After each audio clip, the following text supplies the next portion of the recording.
Bonjour Michel de Pixapicture. Il y a quelque temps, j'avais fait une vidéo où je racontais l'histoire de cette photo.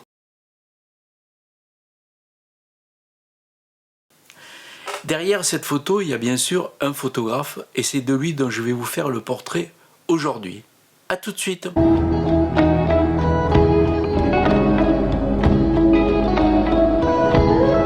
Ce photographe, c'est Thomas Hopper. Il est né en 1936 en Bavière. Il va faire des études d'art et d'architecture et à l'âge de 14 ans, son grand-père va lui offrir un appareil photo format 9-12 avec des plaques de verre et il raconte qu'il a commencé à monter un labo dans la cuisine de ses parents et commencer à faire des tirages. Alors il commence à faire un peu des photos avec cet appareil et puis il fait des tirages et il les vend, il photographie ses amis, ses professeurs et il leur vend les tirages. Et il se rend compte qu'il peut gagner un peu d'argent en faisant des photos. Donc sa carrière, du coup, est toute tracée. Il décide qu'il sera photographe, journaliste. Parce que son père était journaliste, il était aussi passionné de journalisme. Donc sa carrière est toute tracée. Pour lui, il sera un photographe journaliste. Alors petit à petit, il va commencer à faire des sujets et les vendre à différents magazines allemands jusqu'en 1966 où là, il va intégrer l'équipe du fameux journal Stern, un des plus grands journaux de photojournalisme, l'équivalent un peu de Life aux États-Unis, et il va commencer à travailler avec eux. Et alors là, il raconte que c'était une époque bénie, parce qu'il suffisait d'avoir une idée, et puis on vous adjoignait un journaliste et vous partiez comme ça en couple faire des sujets avec full crédit où vous pouviez dépenser tout l'argent que vous voulez. Alors justement, le couple qui va former de journaliste et lui en tant que photographe, ça va être surtout avec une personne qui va s'appeler Eva, une journaliste allemande aussi, et ils vont faire beaucoup de sujets ensemble au point que plus tard ils vont se marier, ça va être sa première épouse. Thomas Hopper, il en aura 3 d'épouses. Avec Eva, il va faire beaucoup de sujets et notamment, il va faire tout un sujet sur Berlin-Est, à l'époque où c'était très fermé.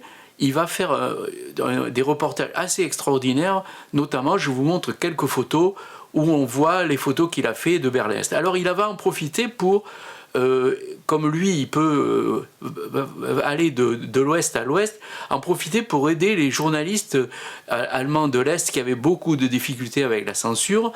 Donc il va passer des pellicules, il va faire des trucs pour eux, il raconte qu'un jour il va même leur amener un frigo dans sa voiture. Donc il va faire pas mal de sujets avec Eva pour Stern, il va photographier plein de sujets et surtout ce qui va le rendre célèbre, c'est que il va photographier Mohamed Ali. Oui, je voyais la photo ici. Alors il va quitter l'Allemagne pour s'installer à New York et c'est là qu'il va faire en 1966 le portrait de Mohamed Ali. Alors il y a cette photo, mais il y a aussi celle qui est encore plus célèbre où on voit le poing comme ça de Mohamed Ali. Donc je vous montre la photo et cette photo va le rendre célèbre. Surtout que un lien va se faire entre lui et Mohamed Ali. Ils vont devenir amis et Thomas Hopper va suivre la carrière de Mohamed Ali toute sa vie, même au moment où il va être atteint de la maladie de Parkinson. Et là, jusqu'à sa mort, Thomas Hopper va faire des photos de Mohamed Ali. En même temps qu'il fait des reportages photos, il va devenir pour Stern le directeur artistique. C'est lui qui va réaliser les maquettes des photographes, des reportages que font d'autres photographes. C'est lui qui va faire la mise en page et tout ça. Et donc il va être assez réputé justement pour monter des histoires à partir de photos de ses collègues ou de ses propres photos. Donc il va faire beaucoup de...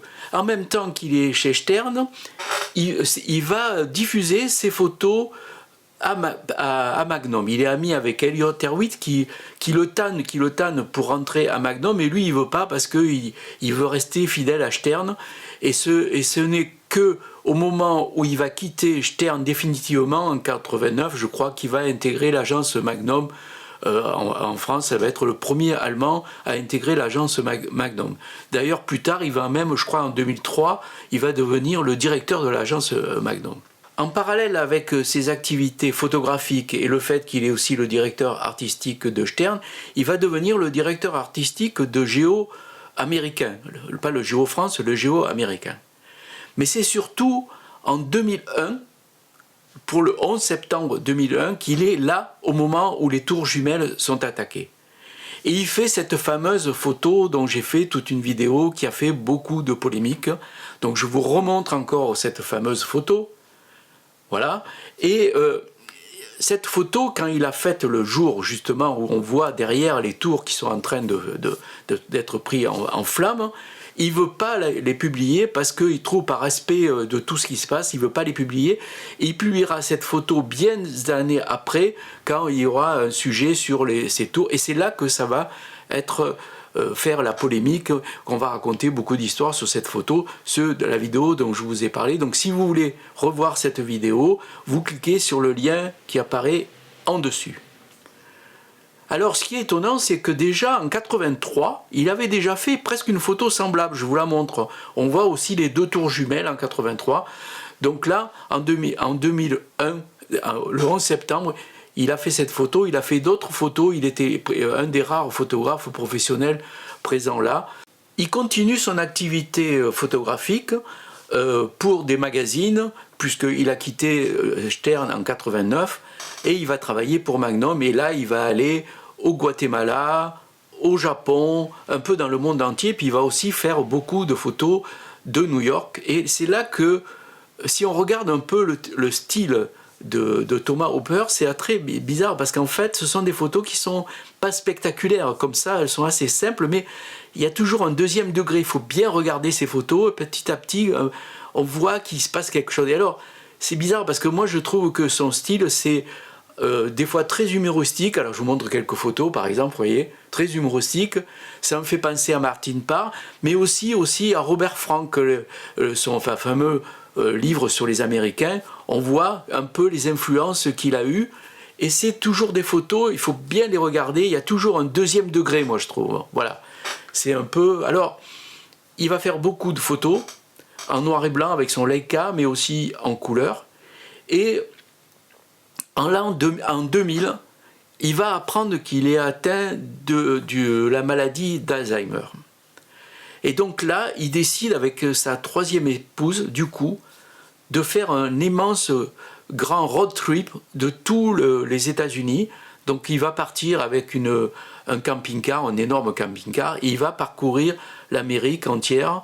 Et il va, de ce road trip, va sortir un documentaire, mais aussi un livre.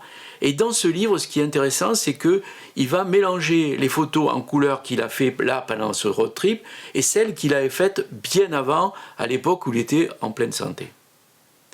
Alors, Thomas Hooper, il va mourir en 2024 au Chili, à Santiago, de cette terrible maladie. Voilà un peu le portrait de Thomas Hooper. Alors, il a aussi fait beaucoup de people. Il a photographié pas mal d'artistes célèbres, notamment Andy Warhol. Je vous montre les photos d'Andy Warhol. Christo aussi, il a photographié pas mal. Donc, il faisait à la fois des paysages, des photos en couleur, des photos de street art, il avait un panel très, très large. Et moi, je trouve que c'est un photographe extraordinaire parce que ces photos semblent comme ça innocentes, et quand on regarde de près, on voit plein de choses, notamment cette fameuse photo dont j'ai fait la vidéo sur les tours jumelles, où on voit les gens devant qui semblent pas intéressés par ce qui se passe derrière. Voilà. Alors si vous voulez connaître le travail de Thomas Hooper, moi, il y a beaucoup de livres, hein, notamment il a fait, juste avant de mourir, il a rassemblé plus de 10 000 négatifs qu'il a retrouvés comme ça, qu'il avait un peu oubliés. Et ces négatifs étaient sur les reportages qu'il avait fait en Italie. Il y a un livre qui est sorti justement à propos de ces négatifs qu'il a numérisés et dont il en a fait un livre. Donc ça, moi je n'ai pas ce livre sur l'Italie.